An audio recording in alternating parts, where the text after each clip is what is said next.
പുന്നാര ഹബീബ് സല്ലല്ലാഹു അലൈഹി വസല്ലമ തങ്ങൾ സഹാബത്തിനോട് ചോദിക്കുകയാണ്, അലാ ഉനബ്ബിഉകും ബിഖൈരി അഅമാലിക്കും, നിങ്ങളുടെ അമലുകളിൽ ഏറ്റവും ശ്രേഷ്ഠമായ ഒരു അമലിനെ കുറിച്ച് നിങ്ങൾക്കറിയുമോ?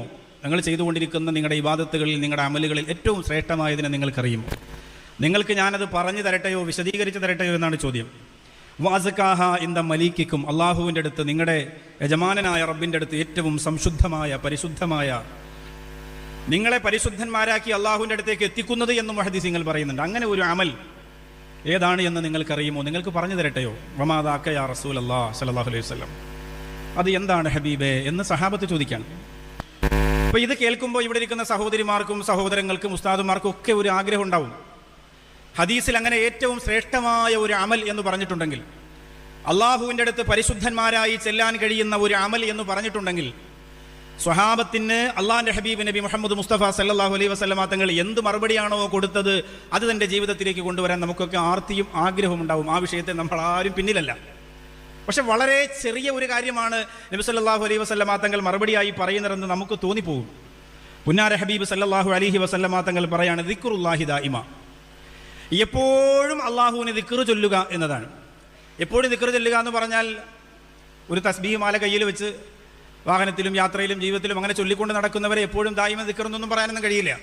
അതതിൻ്റെ ഉള്ളിലേക്ക് ഇറങ്ങി ചെല്ലുമ്പോഴാണ് നമുക്ക് മനസ്സിലാക്കാൻ പറ്റുക. വുളൂയോടുകൂടി ഉറങ്ങിയാൽ ഉണരും വരെ അവനുള്ള റൂഹ് സുജൂദിലാണേ ലോകരെ എന്ന് പറഞ്ഞാൽ, ആ മനുഷ്യൻ ഉണരുന്നത് വരെയും ദിക്ർ ചൊല്ലിയതിൻ്റെ, ഇബാദത്ത് ചെയ്തതിൻ്റെ കൂലിയാണ് ആ മനുഷ്യന് കൊടുക്കുക. ദിക്ർ ചൊല്ലിക്കൊണ്ട് കിടക്കണമെന്നില്ല. അപ്പോൾ അങ്ങനെ കുറച്ച് അത്ഭുതങ്ങൾ അതിലുണ്ട് എന്ന് നമ്മൾ തിരിച്ചറിയാം. കൃത്യമായി നിസ്കാരം നിലനിർത്താൻ അള്ളാഹു നമ്മളോട് പറഞ്ഞതെന്തിനാ? ഖുർആൻ പറയുന്നു, അഖിമിസ്വലാത്ത ലിദിക്രി,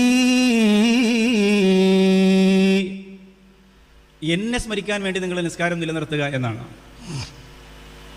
ഹജ്ജിന് പോയാൽ നാവിന് വിശ്രമമില്ലാതെ ദിക്ർ ചൊല്ലണം. ചുരുക്കി പറഞ്ഞാൽ, റമദാനിൽ നോമ്പ് നോറ്റ് നോമ്പ് തുറക്കുന്നതിന് മുമ്പ് കാരക്ക കയ്യിലെടുത്ത് വെച്ച് ആ ദിക്ർ പറഞ്ഞുകൊണ്ട് മുറിക്കുന്നതിനും ദിക്ർ പറയാതെ മുറിക്കുന്നതിനും രണ്ടും രണ്ട് ക്വാളിറ്റിയാണ്. ഒരു വിശ്വാസിയെ സംബന്ധിച്ചിടത്തോളം അവൻ നേരം പുലർന്നത് മുതൽ രാത്രിയാഗോളവും അദ്കാറിലൂടെ സമ്മിശ്രമായ അവൻ്റെ ജീവിതത്തെ അള്ളാഹു, അവൻ ഭക്ഷണം കഴിക്കുമ്പോൾ, വെള്ളം കുടിക്കുമ്പോൾ, യാത്ര ചെയ്യുമ്പോൾ, വിശ്രമിക്കുമ്പോൾ, അവനൊരു സ്റ്റേജിൽ കയറുമ്പോൾ, അവനൊന്ന് ഉറങ്ങുമ്പോൾ, അവൻ വാഹനത്തിൽ കയറുമ്പോൾ, ചെരുപ്പ് ധരിക്കുമ്പോൾ, ചെരുപ്പ് അഴിക്കുമ്പോൾ, വസ്ത്രം ധരിക്കുമ്പോൾ, വസ്ത്രം അഴിക്കുമ്പോൾ, നഖം മുറിക്കുമ്പോൾ, ദാടി വെട്ടുമ്പോൾ, അങ്ങനെ അങ്ങനെ അങ്ങനെ അങ്ങനെ വളരെ മനോഹരമായി ദിക്റുമായി കണക്ട് ചെയ്തൊരു ജീവിതം അള്ളാഹു ഒരു വിശ്വാസിക്ക് കൊടുക്കുകയാണ്. അപ്പോൾ ദിക്റുല്ലാഹി ദായിമ എന്ന് പറഞ്ഞാൽ എന്തായി?